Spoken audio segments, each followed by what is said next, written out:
you want to see my portfolio, go to LinkedIn below. I have Blossom. It's a social app for investors, so you can literally see my trades, my buys, what my portfolio component is of. But as you can see right here, talking about the JRuss TV. If you're new to my channel, hit that like, comment, subscribe button. We cover all things business, investing, and men self-improvement content. If that's something interesting, subscribe. If you're returning to my channel, you already know what's going on. We can go ahead and get into it. Yeah, I know I like to get into the fear and greed index first when I do these stock portfolio updates, just to see what the sentiment is right now. And from what I can see currently, we are at fear. We are at fear. Let's see. When's the last time we was at neutral? A week ago, we were at neutral. The market is still jittery right now, guys. Like, it's very, very choppy. The VIX has come down, though. Right, like today, we're down roughly 2.3%. Well, that's on the month.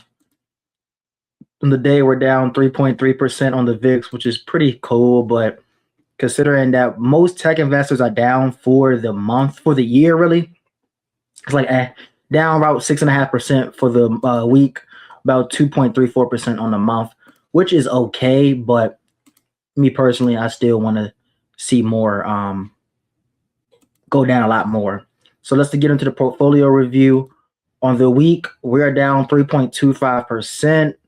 On the month, we're down 13.25%. And the year to date, we're down 13%. So tech investors have been getting hit. If you're a tech investor, you know what I'm talking about. There's been a lot of fears around the SaaS apocalypse. Pretty much people thinking AI is going to take over SaaS, which some SaaS companies will get overthrown by AI. But companies like a Zeta that I have in my portfolio that we're going to go over a little bit today, they have first-party data. So that's not something AI has access to. That's Zeta's moat, their third-party data, and they're already at an enterprise level. A lot of these softwares like a Salesforce, Adobe, they're at enterprise level. So if you work in corporate, you know to get things new is going to take a long time. Once it's enterprise-wide and the employees have been trained on it, it's not that easy, like a click of a button, to just implement a new software. So that's where people are getting it wrong. I do believe that we'll probably have to wait to maybe Q1 for these SaaS companies for Wall Street to say, like, okay, AI isn't eating their lunch. Some companies, yes, for sure. Because I've been looking into Claude, and Claude can do a lot of good things, code a lot of good stuff. But it just depends on what software company you're in. But right now, all SaaS companies are getting spanked. Spanky Jackson right now. Spanky Jackson right now. You feel me? But so yeah, I'm mainly tech on the portfolio. So we're down for the year. But good thing is we are long-term investors. So we'll see what's up in the long run. I do believe in all of these companies. Nvidia has actually been holding pretty strong from what I've been seeing. So year to date is pretty flat. Nvidia has been holding pretty strong right now, and earnings are coming up. And I do believe that Jensen will beat and raise guidance again, and really just, I think this one may be the okay earnings. We get it. It's not slowing down. Like I told y'all, did I show that in my last video? On my timeline, that, let me see where it's at. But let's see. Roughly 600 billion in CapEx on AI cloud across the major hyperscalers in 2026. And a lot of that is going, not all of it's going to AI, but a good majority of it is. So that's going to your Nebius, your Nvidias, your AMD, your AI infrastructure plays, So it's like, come on, guys, like 650 billion. So Nvidia has been doing pretty solid. It's been holding up in a portfolio. I have been trimming a little Nvidia. I trimmed a little bit of this portfolio a week or so ago, added more Zeta, added a little bit more AMD. In my private portfolio, I've trimmed Nvidia, and I've been really just putting it in Nebius. That's kind of been my stock right now that I've been trying to build out a new position. Is roughly about 5% of my portfolio right now. So it's pretty solid. Let's see what else. Next we have Meta. Meta has been doing Meta's down 3.23% year to date. At the earnings, it went up to 738, and it did a full round trip. Once again, CapEx. Wall Street is not liking any businesses that's putting a lot of money in CapEx this year, but it's cool. Now we do have some updates as far as Meta. Where is it at?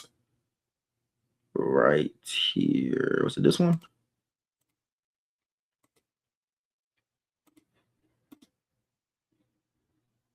Okay, it's this one. So announcement just came out that Meta is deploying AI at scale through deep co-design across the full Nvidia platform. This expanded partnership will enable the large-scale deployment of Nvidia CPUs and millions of Nvidia Blackwell or Rubin GPUs. So that's bullish for Nvidia, of course. It shows that hyperscalers are still buying Nvidia chips. Still, Meta being one of the major benefactors. If you see my last video, we did a take when Jensen said Meta will be probably the top beneficiary of AI just for the advertising and things like that. So Meta, this dude says Meta is an AMD CPU house, so this hurts. Meta was also expected to be AMD's number 2 partner for GPU. So going into AMD real quick, AMD did sell off on this news, but I'm pretty sure that dip got bought up. Let me see today. It's down 1.4% today, under 200. That's a buy in my opinion. Still down roughly 8% year to date, but this shouldn't be a bearish thing because it's room for everybody. It's room for everybody in this AI trade. And this is why I have Nvidia and AMD in my portfolio, kind of pretty much as a hedge, So if more companies want to go when Nvidia, cool, I have that in my portfolio. We'll see that stock price rise. If people want to go to AMD, cool, I'll see that stock price rise. So it's pretty much a hedge in my portfolio. I do want to own more pieces of this AI infrastructure. So that is why I started a new position in Nebius. And I'll do a quick take on Nebius today. Shouldn't be too long of a video. But yeah, so let's go ahead and get into the next stock. Oh, also some news on AMD too. I don't know why people sell off stuff so fast in this market just off headlines that aren't even true. So semi-analysis says engineering samples and low volume production of AMD first rack scale, the MI455X, which is what I'm really waiting for. That's what's really going to put AMD way ahead of this game. That should be in the second half of 2026, but a rumor came out by semi-analysis, which is it's like a well-respected tech. What is it? It's an AI data center model is used to understand current and forecast data center critical IT. It's an independent research company, an analysis company specializing in the semiconductor and AI industry. So they do a lot of reports and stuff on data centers, such as data centers and chips, such as AMD. So they put this report out saying that production will not occur until Q2 2026. And this gentleman who works at AMD said, BS, we're still on target for H2 2026. So that was pretty good to see from people that working at AMD. That's how it's done. Never doubted you in the AMD team for a second. That's how you do it. I like investors that talk. Companies like Fubo, the CEO doesn't talk to investors at all. So I just wash my hair and stuff. So it's a little wet. I don't like that. I like investors, companies, program managers, people that are high up that talk to the people. GPU software engineer, I think, at AMD.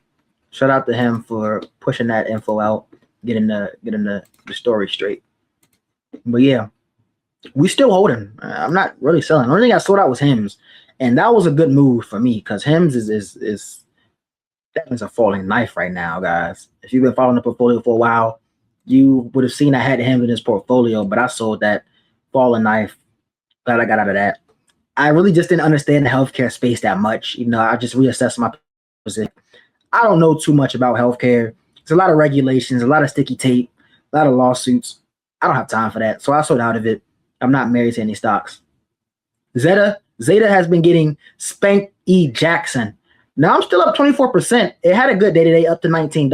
Oh, this is SoFi. I'm tripping. SoFi is still under 20. A buy, in my opinion. That is low on capital. So year to date, down 26%. They really sold SoFi down from 30. That's crazy, man. That's crazy. And then Zeta, I'm up a little bit. Zeta was in like the 15s. Zeta's in the 15s right now. You know, my average is 17.56, 20% of the portfolio, and yeah, I'm down 9% total.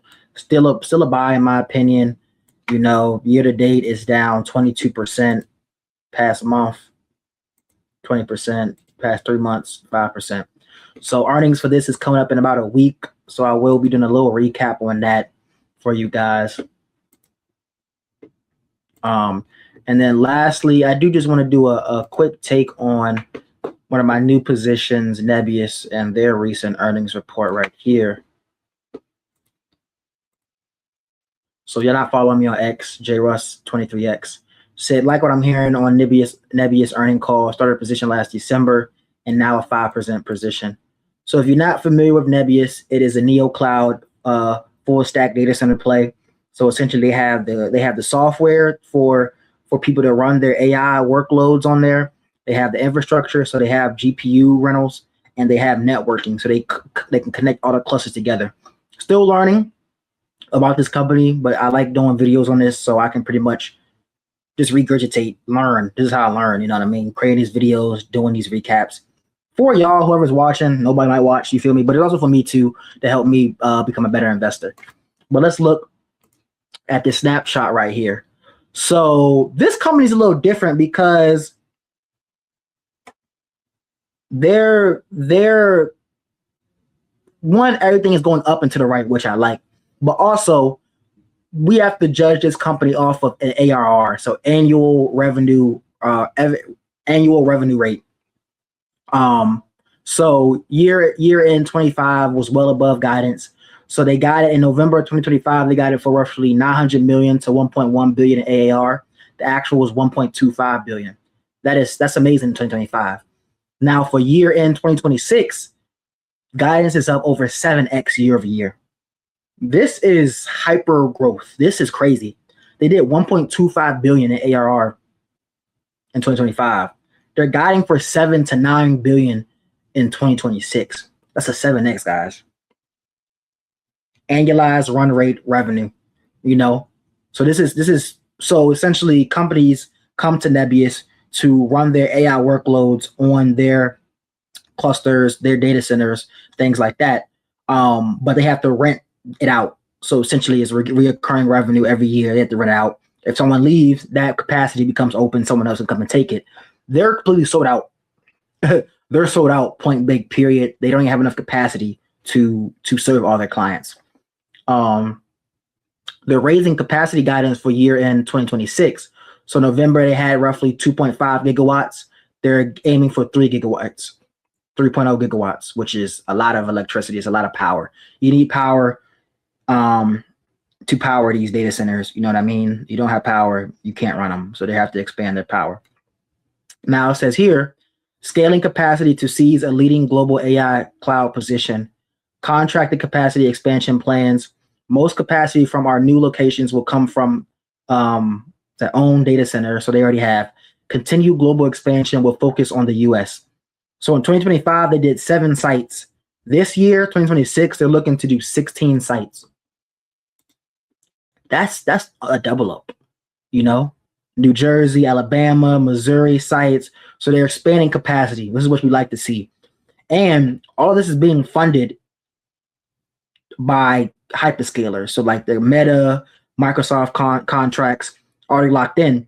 They've gotten prepayment from them to fund this expansion. So they don't have to dilute shareholders, which means they put more shares on the market, which makes the stock price go down, dilutes it pretty much. Like think of a big pizza. If you cut the pizza into 4 slices, you get a bigger of a slice. 8 slices is less, 12 is less. You're getting less pizza. Think of it like that. They don't have to take out no debt or anything like that. They're funding this off of, you know, pretty much pre down payments essentially, which is good to hear. Q4 group revenue up 547% year over year. And yeah, I just like what I'm seeing here. Honestly, I love what I'm seeing here. Like I said, it's currently 5% of my portfolio. I can go ahead and show that. because you know it ain't no cap in my rap. No cap in my rap. He said there's no cap in my rap and I know no bap. If you want to see my portfolio, go to LinkedIn below. I have Blossom. It's a social app for investors, so you can literally see my trades, my buys, what my portfolio component is of. But as you can see right here, you can see my portfolio and Nebius right here. Up today. I don't want to show the bread group. 5.5% after today because they had a great up 4% today. So roughly 5.5% of my portfolio right under Meta. And yeah, here's a better little snapshot of my portfolio. You see AMD at 17%. You see Palantir at 16, Zeta at 15, Nvidia at 10. I got Hood at 9, SoFi at 6, Meta at 6, and Nebius at 5%. I wouldn't be opposed to trying to get Nebius to 60 minutes. Oh, not too long a video. 10% of the portfolio. I wouldn't be opposed to that. If it grows into it before I can add just straight cash, cool. But I wouldn't mind getting the 10%. I like this play. I think this is a multi-bagger in the making. And I have a Substack I'm working on now. Just going over my overall stock portfolio and my thesis and my this is my thesis and my reasoning for why I'm structuring my portfolio like this to capture this next AI revolution that I'm bullish on, guys. So if you enjoyed this video, like, comment, subscribe, follow me on my socials in the link below. Appreciate y'all. JRoss TV, we out.